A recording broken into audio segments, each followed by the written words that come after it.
এখন আমি পড়াশোনা করছি বিএড। তো বিএড কোর্সের জন্য আমার শ্বশুরবাড়ি থেকে আসাটা খুবই কিন্তু ডিফিকাল্ট, তাই চলে আসছি আমি আমার ঠাকুমা শাশুড়ির বাড়ি বেলদাতে। বেলদাতে একজন কিন্তু ফেমাস ইউটিউবার থাকে, যাকে তোমরা সবাই প্রায় চেনো, তার নাম হচ্ছে সৌরভ রিয়া। তো বেলদাতে থাকে না, ওদের বাড়ি হচ্ছে দাঁতনে, তবে বেলদা তো তোমরা জেনেই থাকবেই, অনেকেই জানো হয়তো। তো বেলদা পশ্চিম মেদিনীপুরে, আর আমি সেখানেই চলে এসেছি আমার ঠাকুমা শাশুড়ির বাড়িতে, ওখান থেকে ক্লাস করবো বলে সকালবেলা উঠে পড়েছি, উঠে পড়েই চলে এসেছি কফি করতে।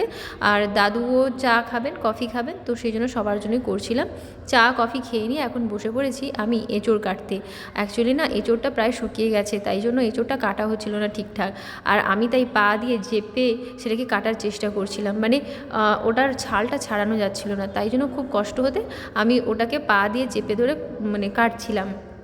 আর সত্যি কথা বলতে এই সময়টা এলে কেন জানি না এঁচোড় এঁচোড় খেতে ইচ্ছে করে, এঁচোড়, নিমপাতা, সজনে ফুল, আমার তো ভারী ইচ্ছে করে। তোমাদের কার কার ইচ্ছে করে অবশ্যই কমেন্ট করে জানিও।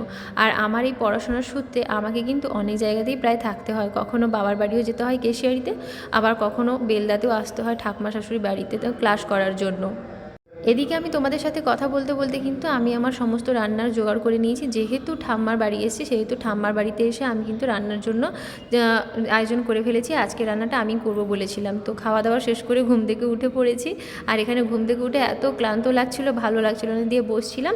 তো তখনই ঠাম্মা ডাকলো আমাকে যে নিচে মানে কফি খাওয়ার জন্য। আমি নিচে নিচে গেলাম, কফি খেলাম, এবং আমি আর আমার ঠাম্মা বেরিয়ে পড়েছিলাম একটু বাইরে ঘুরতে যাব বলে। আমার না খুব ট্রেন দেখার শখ, সেই ট্রেন দেখার শখ মেটাতেই কিন্তু ঠাম্মাকে নিয়ে বায়না করে বেরিয়ে পড়েছি স্টেশন যাবো বলে, পাশেই বেলদা স্টেশন। আর এদিকে দাদু বাড়িতে একা থাকবেন, আমরা সন্ধ্যের মধ্যেই ঘুরে চলে আসবো। আর আজকে আসছে আমার হাজব্যান্ড কাজের জায়গা থেকে, তো আমরা সেই জন্য আমরা তাকে নিতেও এসেছি সেখান থেকে, সেই জন্য বেলদাতে চলে এসেছি। আর দেখো সূর্যাস্তটা কতটা না সুন্দর লাগছে।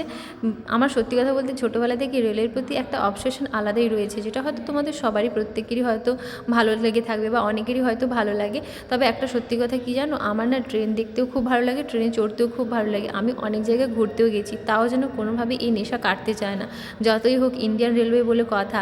আর আমরা গিয়ে লাকিলি দেখতে পেয়ে গেছিলাম অমৃত ভারত এক্সপ্রেসকে, তখন পাস করছিল বেলদা। তো যাই হোক, আজকের দিনটা সন্ধ্যাটা খুবই ভালো কাটলো, এবং স্টেশনে দেখা হয়ে গেছিলো কিছু চেনা পরিচিত দিদাদের সাথে, তারাই দাঁড়িয়ে গল্প করছিলেন, আর একের পর এক ট্রেন যাচ্ছিলো, আমিও কিন্তু খুব এনজয় করছিলাম।